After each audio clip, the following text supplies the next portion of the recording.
بسم اللہ الرحمن الرحیم اقرأ بسم ربک الذی خلق خلق الانسان من علق اقرأ وربک الاکرم الذی علم بالقلم علم الانسان ما لم يعلم۔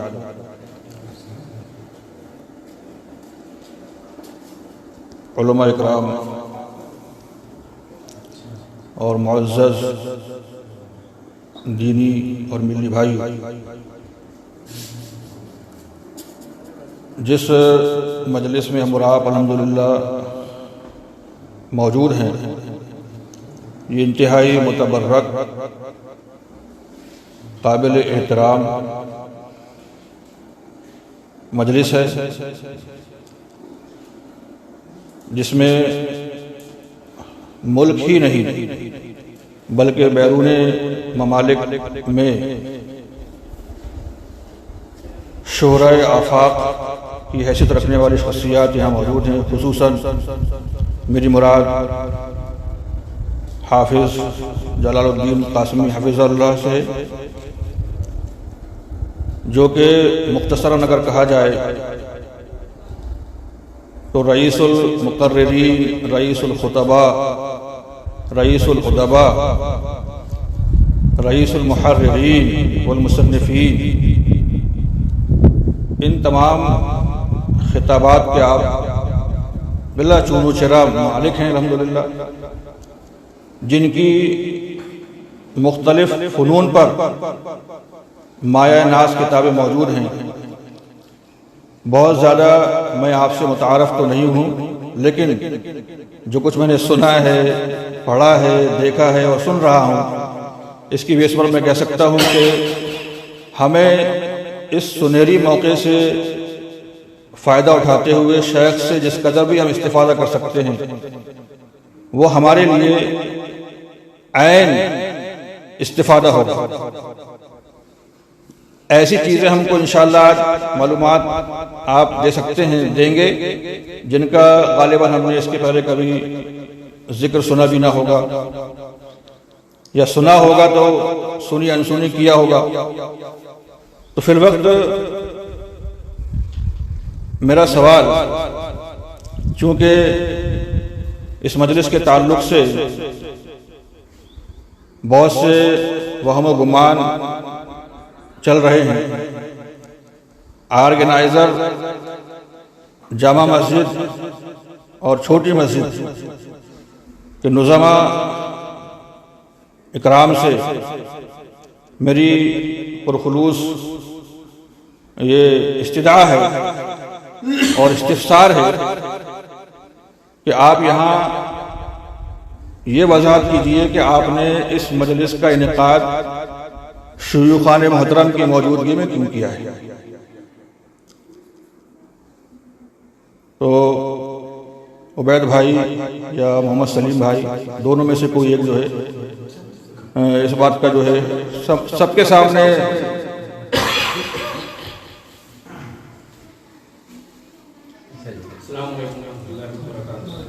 السلام ورحمۃ اللہ وبرکاتہ۔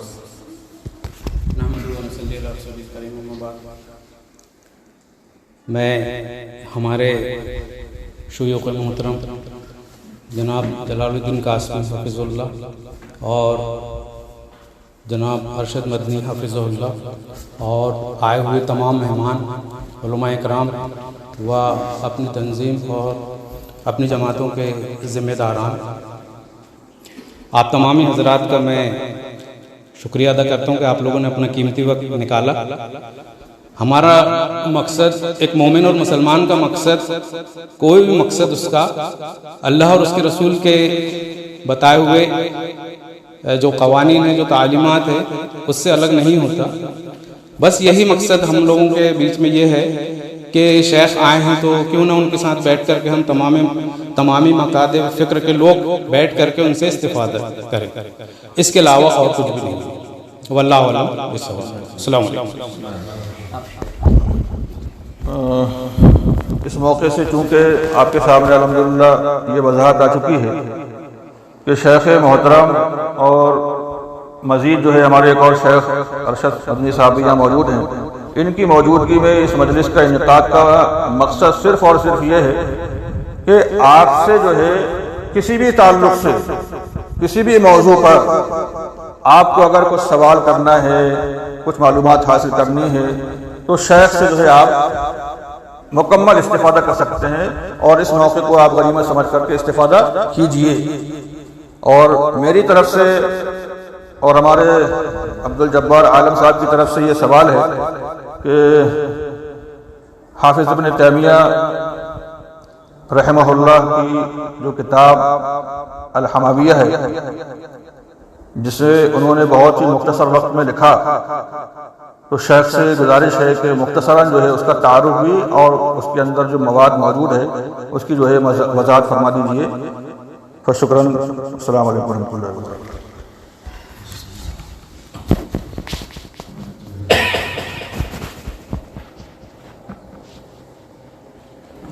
حامدا ومصليا أما بعد، أعوذ بالله من السميع العليم من الشيطان الرجيم، بسم الله الرحمن الرحيم۔ أولئك الذين اشتروا الضلالة بالهدى والعذاب بالمغفرة فما أصبرهم على النار۔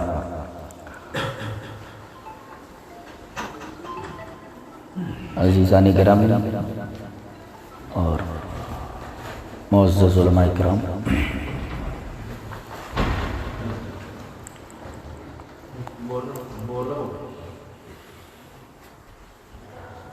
ابن تیمیہ کی جس کتاب کے تعلق سے کچھ کہنے کے لیے کہا گیا ہے، وہ ایک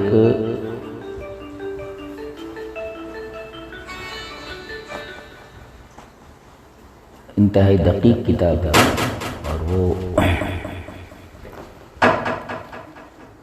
عقیدے کے اوپر ہے،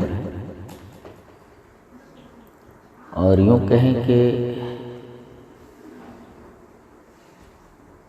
عقائد کے مسائل نہیں بلکہ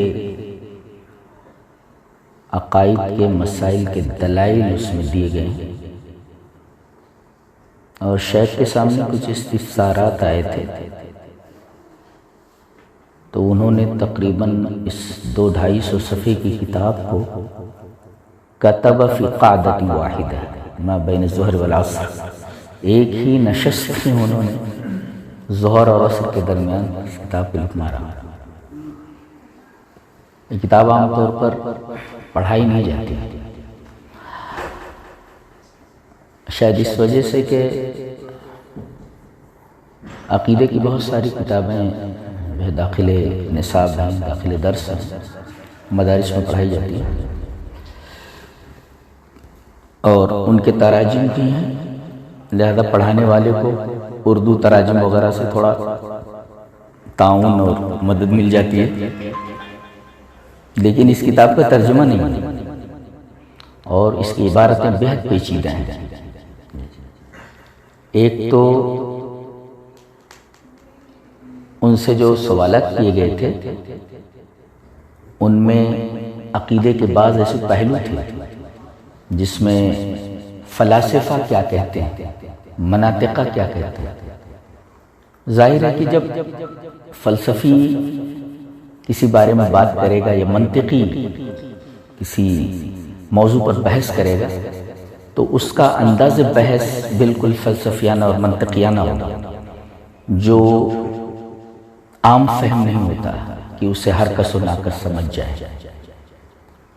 بعض خصوصی لوگ ہوتے ہیں جن کو علوم نقلیہ کے ساتھ ساتھ علوم عقلیہ سے بھی بہرہ اندوزی ہوئی ہو،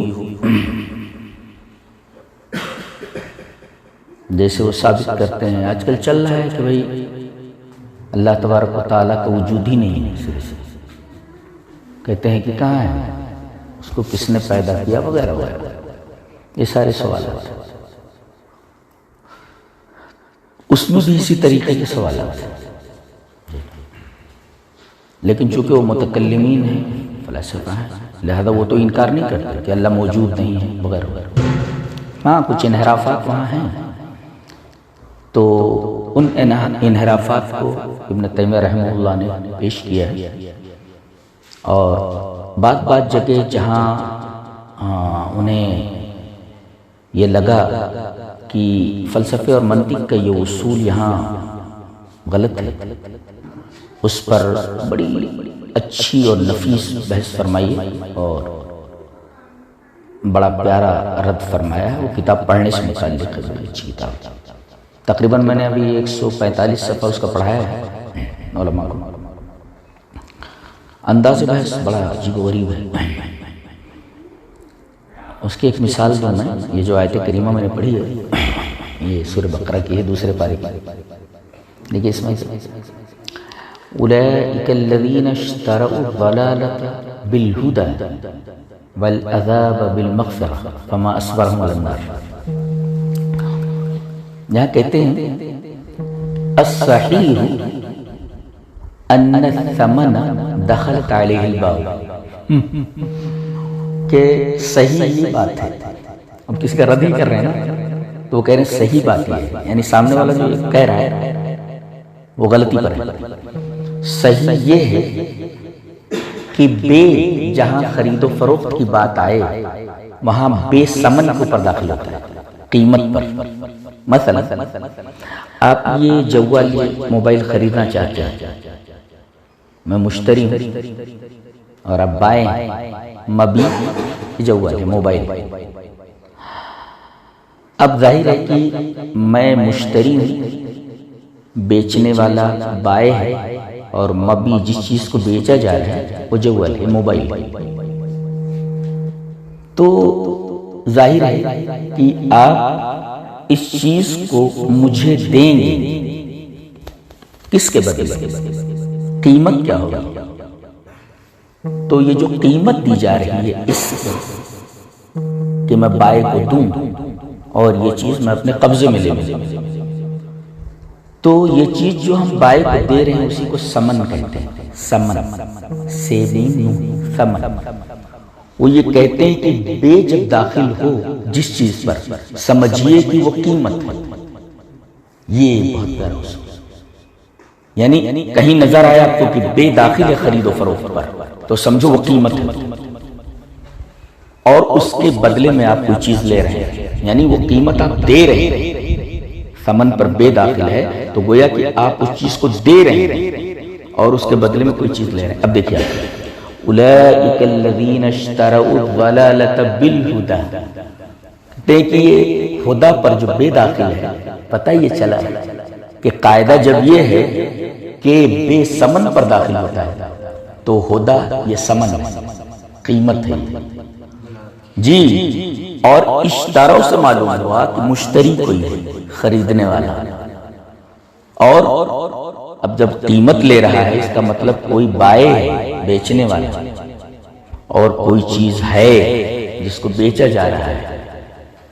یہاں کیا ہوا ہے کہ اولئک الذین اشتروا الضلالۃ بالہدی، یہاں ضلالت مبی ہے، گمراہی، اور قیمت جو ہے وہ ہدایت ہے، یعنی آدمی ہدایت کی قیمت دے کر کے مبی ضلالت کو خرید رہے ہیں۔ عجیب بات۔ اچھا، اور دوسرا ٹکڑا والعذاب بالمغفرہ، اب دیکھیں بے کس پر آیا؟ مغفرت کے اوپر آیا، اور پہلے کا اصول بتایا کہ الصحیح ان الثمن دخلت علیہ الباء، یہ ثمن جو ہوتا ہے جس کے اوپر بے داخل ہوتا ہے، تو یہاں بھی دیکھیے والعذاب بالمغفرہ، مغفرت یہ قیمت ہے، یہ قیمت دے کر کے آپ نے عذاب لے لیا ہے جو مبی ہے، یہ آپ نے قیمت دے کر کے ہدایت کی، ضلالت جو مبی ہے وہ آپ نے لے لیا ہے، اور مغفرت دے کر کے، مغفرت جو قیمت ہے وہ دے کر کے آپ نے عذاب خرید لیا ہے، یہ مبی ہے۔ کتنی حیرت انگیز بات ہے۔ اور پھر فرمایا گیا کہ اس کا جو نتیجہ ہے وہ نتیجہ کیا ہے؟ ڈائریکٹ جہنم، فما اصبرهم علی النار۔ اس میں قابل غور بات یہ بتا رہے ہیں کہ بعض لوگ جیسے معتزلہ ہیں یا بہت سارے لوگ ہیں اللہ کی صفات کا انکار کرتے ہیں، مثلا معطلہ ہے، وہ کہتے ہیں کہ اللہ تبارک و تعالیٰ کی صفات ہی نہیں ہے، اور ان کے اپنے دلائل ہیں. وہ کیا دلائل دیتے ہیں؟ دلائل یہ دیتے ہیں کہ اگر صفات کو مان لیا جائے تو ترکیب لازم آتی ہے. جی ایک ذات ہے، اس کے ساتھ یہ ساری صفات مان لی جائیں تو یہ صفات جو ہیں ذات سے مل کر ترکیب لازم آتی ہے. تو مناطق ایک دلیل دیتے ہیں جس کا نام ہے دلیل ترکیب. امام ابن تیمیہ رحمہ اللہ نے اس کتاب کے اندر دلیل ترکیب کا رد فرمایا ہے. یہ دلیل ترکیب کو واضح کیا. دلیل ترکیب بتائیے کہ دلیل ترکیب اس طرح دیتے ہیں.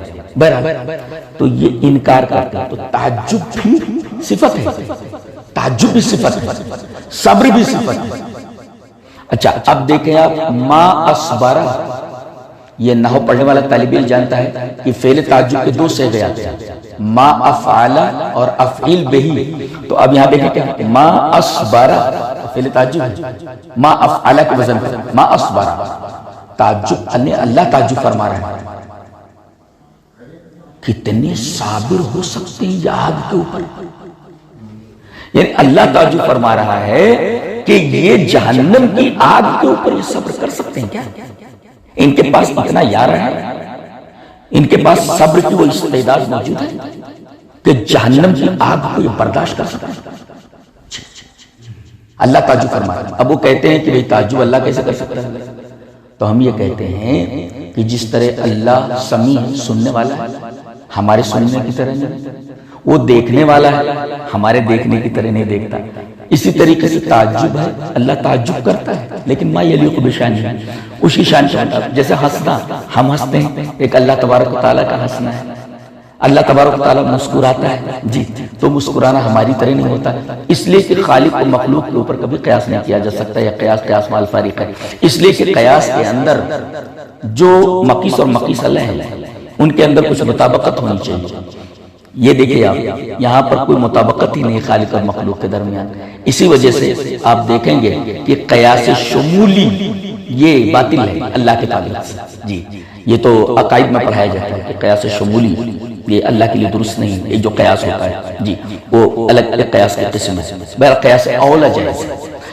بہرحال اب یہ کہتے ہیں کہ صفات کے جو منکر ہیں ان کا رد کرتے ہوئے کہا گیا کہ یہ تعجب کا انکار کیوں کرتے ہوئے؟ ما اصبر یہ فعل تعجب ہے، اللہ تعجب کرتا ہے لیکن اپنی ذات کے اعتبار سے جو اس کی شان کے مطابق. اب کوئی کہے کہ اللہ اترتا نہیں. جی اب حدیث میں موجود ہے کہ ثلث لیل کا جو آخری وہ ہوتا ہے حصہ، اس میں اللہ تبارک و تعالیٰ آسمان دنیا تک نزول کرتا ہے. اب اس پر فلاسفہ یہ کہتے ہیں کہ ایسا ہے کہ اگر وہ اترتا ہے تو عرش خالی ہو جاتا ہے وغیرہ وغیرہ. تو ہم یہ سمجھتے ہیں کہ کوئی چیز کہیں پر ہے اور اس کے بعد جب نازل ہوتا ہے تو وہ جگہ خالی ہو جاتی ہے. جی تو یہ اللہ کے اوپر فٹ نہیں کر سکتے، اس لیے کہ خالق کا اترنا، خالق کا عرش کے اوپر مستوی ہونا ہم مخلوق کے اوپر قیاس نہیں کر سکتے، مخلوق کے استوا کے اوپر قیاس نہیں کر سکتے، مخلوق کے اترنے پر قیاس نہیں کر سکتے کہ کوئی اوپر ہے مخلوق اور اس کے بعد نیچے آ گئی تو اوپری جو اسٹیپ وہ خالی ہو گئی. ہم اللہ تبارک و تعالیٰ کے کو مخلوق کے ان صفات کے اوپر قیاس نہیں کر سکتے. تو شیخ نے جو ہے دلیل دی ہے کہ تعجب ما یلیق بشانہ ہے. بہرحال وہ اپنا ان کا ایک الگ انداز ہے ابن تیمیہ کا جو بہت ایک دقیق اور بڑا مشکل ہے. یہاں پر ما اصبرہم علی النار کہہ کر کے وہ تعجب کا جو صیغہ استعمال کیا گیا ہے اس کا جواب انہوں نے دیا ہے. اور غور سے آپ دیکھیں گے تو پتہ چلے گا کہ ٹھیک ہے اختلافات ہیں لیکن اصل ہدایت جس کو آدمی بیچ لیتا ہے، جس کو دے دیتا ہے سمن کے طور پر دے دیتا ہے اور اس کے مقابل میں ضلالت خرید لیتا ہے، سب سے بڑی ہدایت کیا ہے؟ سب سے بڑی ہدایت اولئک الذین اشتروا الضلالۃ بالہدی، سب سے بڑی ہدایت کیا ہے اور اس کے مقابل میں سب سے بڑی ضلالت کیا ہے کے مقابل میں. کہتے ہیں کہ آپ دیکھیں کہ 18 پیغمبروں کا نام بنام گنایا گیا. وَتِلْكَ حُجَّتُنَا آتَيْنَاهَا إِبْرَاهِيمَ عَلَىٰ قَوْمٍ نَرْفَعُ دَرَجَاتٍ مَن نَّشَاءُ وغیرہ وغیرہ. حضرت ابراہیم، اسحاق، یعقوب اور نوح، لوط، زکریا، 18 پیغمبروں کا نام ہے. اچھا عجیب بات وہ یہ بتاتے ہیں کہ یہ 18 پیغمبروں کا تذکرہ کرنے کے بعد اللہ فرما رہا ہے آخر میں ذَلِكَ هُدَى اللَّهِ يَهْدِي بِهِ مَن يَشَاءُ مِنْ عِبَادِهِ، یہ اللہ کی ہدایت ہے اور اللہ جسے چاہے اپنے بندوں میں سے اس کو ہدایت دیتا ہے۔ اب یہ ہدایت وَلَوْ أَشْرَكُوا، اگر یہ شرک کریں۔ اب دیکھیں گے ہدایت کا عین مقابل شرک لایا گیا ہے۔ وہ یہ کہتے ہیں کہ ذَلِكَ هُدَى اللَّهِ يَهْدِي بِهِ مَن يَشَاءُ مِنْ عِبَادِهِ وَلَوْ أَشْرَكُوا، ہدایت کا مقابل کیا ہے؟ شرک ہے۔ پتہ یہ چلا کہ سب سے بڑی ضلالت کیا ہے؟ سب سے بڑی ضلالت شرک ہے اور سب سے بڑی ہدایت توحید ہے، جس کو پہلے بیان کیا گیا ذَلِكَ هُدَى اللَّهِ يَهْدِي بِهِ مَن يَشَاءُ مِنْ عِبَادِهِ، یہ ہدایت ہے، یہ سب کے سب توحید کے داعی ہیں۔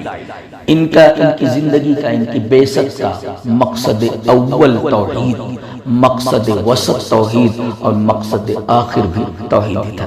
ذَلِكَ هُدَى اللَّهِ يَهْدِي بِهِ مَن يَشَاءُ، یہ اللہ نے اس ہدایت کو اپنی جانب سے اسم الجلالہ لا کر کے ذکر فرمایا، جس سے توحید کی قیمت اجاگر ہوئی کہ توحید کتنی قیمتی شے ہے جسے اللہ تبارک و تعالیٰ نے اپنی طرف منسوخ کیا ہے، اور یہ کہا کہ یہ دولت سب کو نصیب نہیں کرتا، اللہ اپنے بعض بندوں کو دیتا ہے۔ من تمیزی ہے، یہدی بہ اللہ من یشاء من عبادہ، اپنے بعض بندوں کو دیتا ہے۔ دیکھیے نبی کریم صلی اللہ علیہ وسلم کے محبوب ہیں آپ کے چچا ابو طالب، قدم قدم پر آپ ساتھ دے رہے ہیں، اور چچا بے انتہا محبت کرتا ہے اپنے بھتیجے سے، لیکن آخر نبی کریم صلی اللہ علیہ وسلم کہتے ہیں آپ میرے کان میں بول دیجیے لا الہ الا اللہ، میں قیامت کے دن اللہ تبارک تعالیٰ سے آپ کی سفارش کروں گا۔ ایمان نہیں لائے، آپ کو بڑا افسوس ہو، آیت کریم ہوتی ہے انک لا تہدی من احببت ولکن اللہ یہدی من یشاء، یہ اتنی قیمتی شے ہے توحید جسے نبی نہیں دے سکتا، نبی سے بتا سکتا ہے، اس کا کام صرف ہوتا ہے ہدایت ارشاد، منزل تک پہنچانا،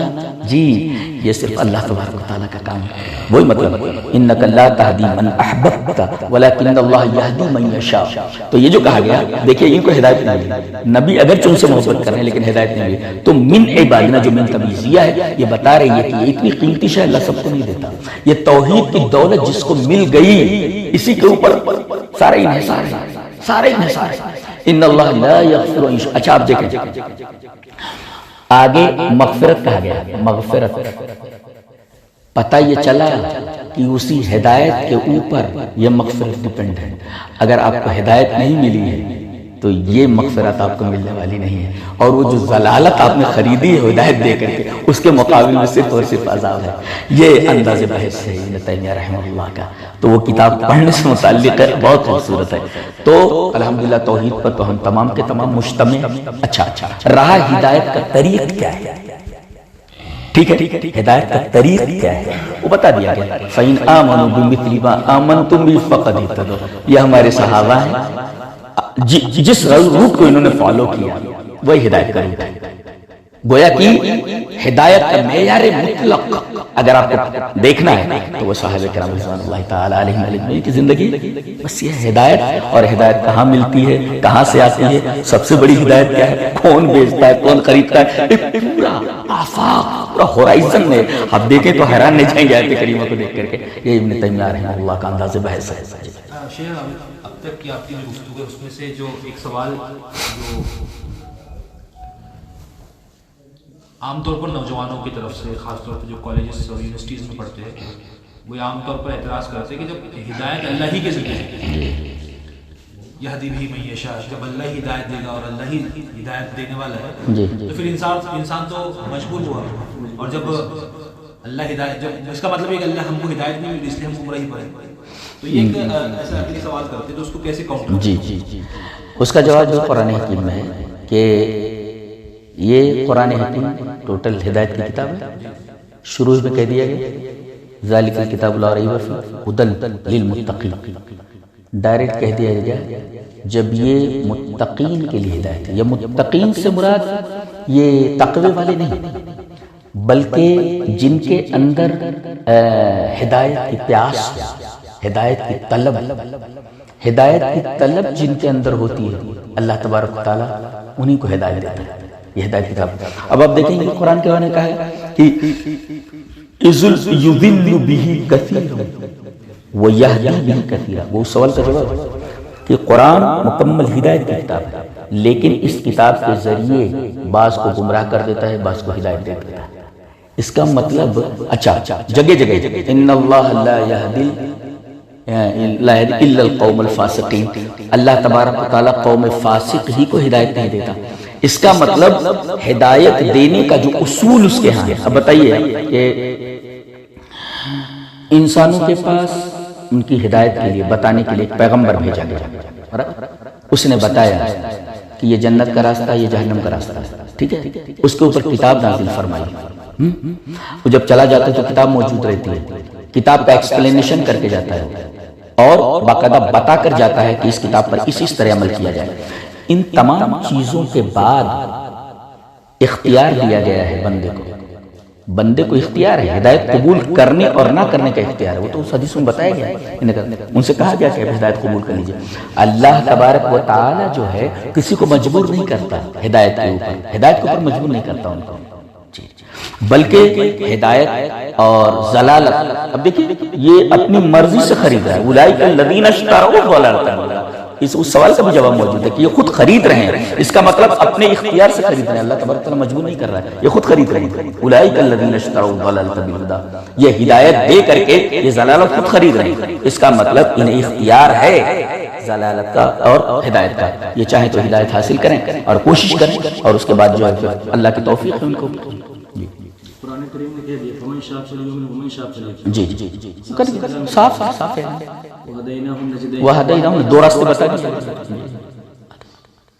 مجبور نہیں۔ ایک چیز کہ ابھی آپ نے فرمایا تھا کچھ دیر پہلے کہ کچھ اسپیشل انبیاء کے سلسلے میں کہ اللہ انبیاء کے سلسلے میں کہ جو توحید تک پہنچ رہے ہیں، نعمت عظمی، یہ بہت بڑی اللہ کی نعمت فرمائی ہے، جس میں اللہ تبارک و تعالیٰ کا کرم ہے۔ تو ہدایت دینے میں کچھ لوگوں پر اللہ کا خاص کرم ہوتا ہے، امبیلنس ہو رہا ہے معاملہ۔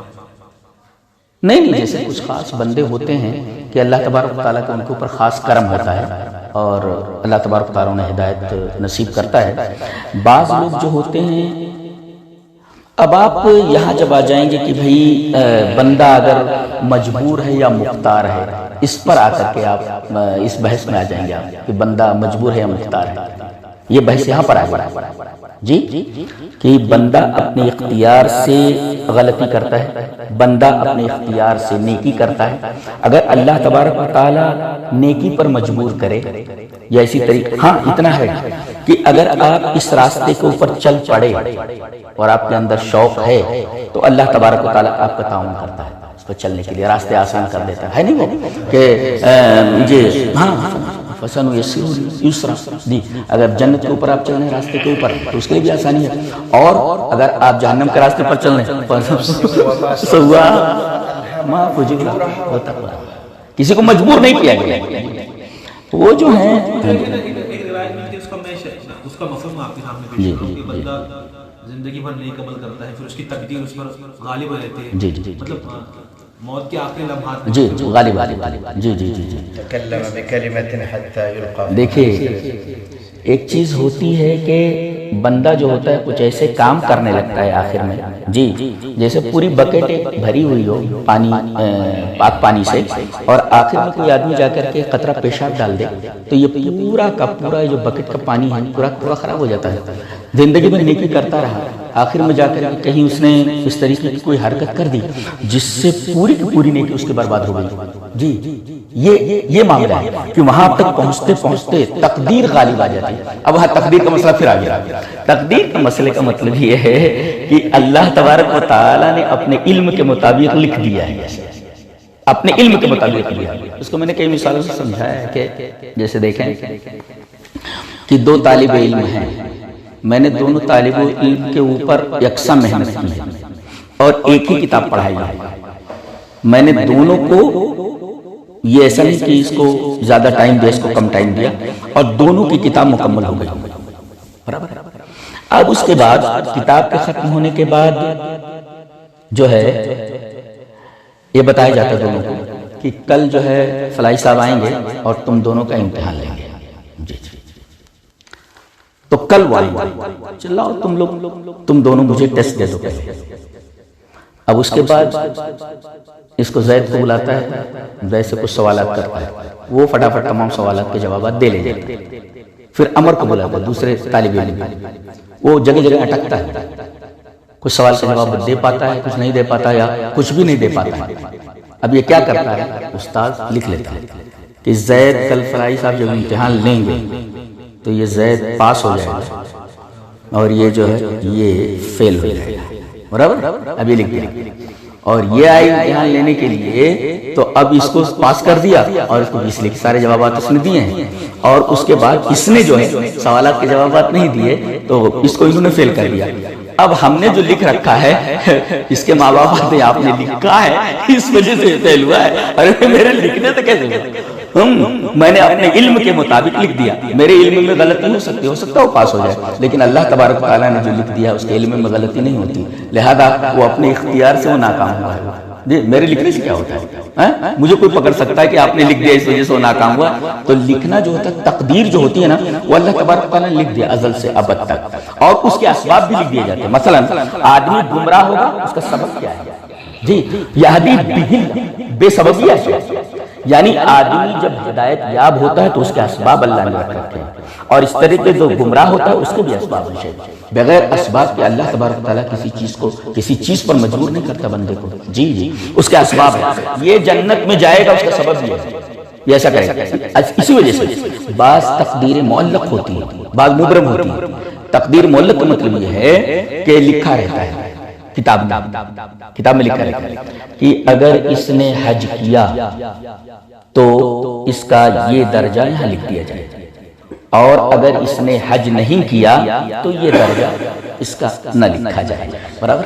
اب دیکھیں یہاں، اب اس نے کر لیا تو یہ درجہ، یہ ثواب اس کو لکھ دیا گیا، اور اگر نہیں کیا تو یہ ثواب وہاں نہیں لکھا جاتا۔ دیکھیں بعض تقدیریں مبرم ہوتی ہیں، جی بالکل وہی ہے جو لکھ دیا گیا، ایسا کرے گا وہ، اور بعض تقدیریں جو معلق ہوتی ہیں کہ اگر ایسا کرتا ہے تو یہ فائدہ ہوگا، نہیں کرتا ہے تو یمحو اللہ ما یشاء، اس کا بھی مطلب بات چیزوں کو چاہے جیسے قیامت کے دن اہل ایمان کا جو فیصلہ ہوگا جنت اور دوزخ کا، وہ ایمان اور عمل صالح کے لیے، جی لیکن وہ لوگ ہیں جن تک توحید کی دعوت ہی نہیں پہنچ پائی، جی بہت انٹیریئر ایریاز کی ہو سکتی ہے، مطلب اسلام کی دعوت ہی نہیں ہوتی، نام ہی نہیں سنا اسلام، جی تو ایسے لوگوں کا فیصلہ کیسے ہے؟ اس کے دو جوابات دیے ہیں۔ تو علامہ البانی رحمہ اللہ نے وہ حدیث نقل فرمائی ہے صحیح سند کے ساتھ کہ کچھ لوگ ایسے ہیں جو معتوہ ہیں، یعنی کیا بولتے ہیں ان کو، پاگل ہیں وہ، جی مجنون ہیں، اور کچھ لوگ ایسے ہیں کہ جن تک بات نہیں پہنچی، جی تو اب وہ قیامت کے دن اللہ تبارک و تعالیٰ وہ حکم دے گا۔ علامہ البانی نے اس حدیث سے صحیح کہا ہے، لمبی حدیث ہے، اللہ فرمائے گا چلو آگ میں کود جاؤ، تو بعد لوگ کود جائیں گے اللہ کے حکم پر عمل کرتے ہوئے، تو ان کے لیے وہ آگ گلزار ہو جائے گا، برابر؟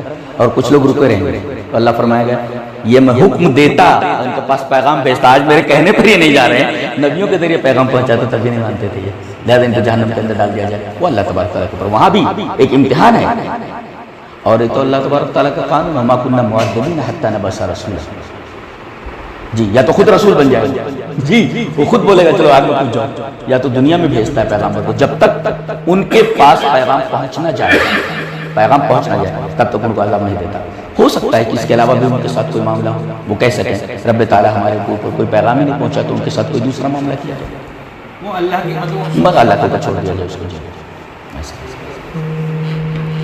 اچھا اسی سوال سے منسلک وہ سوال ہے جسے امام بخاری رحمہ اللہ کتاب القدر وغیرہ کے اندر لائے ہیں کہ کسی سے پوچھا گیا کہ ضرری مشرکین کے بارے میں آپ کیا بولتے ہیں، یعنی مشرکین کے جو بچے ہیں پیدا ہوئے پیدائش میں وہ مر گئے جوانی سے پہلے، تو ان کے بارے میں آپ کیا کہتے ہیں؟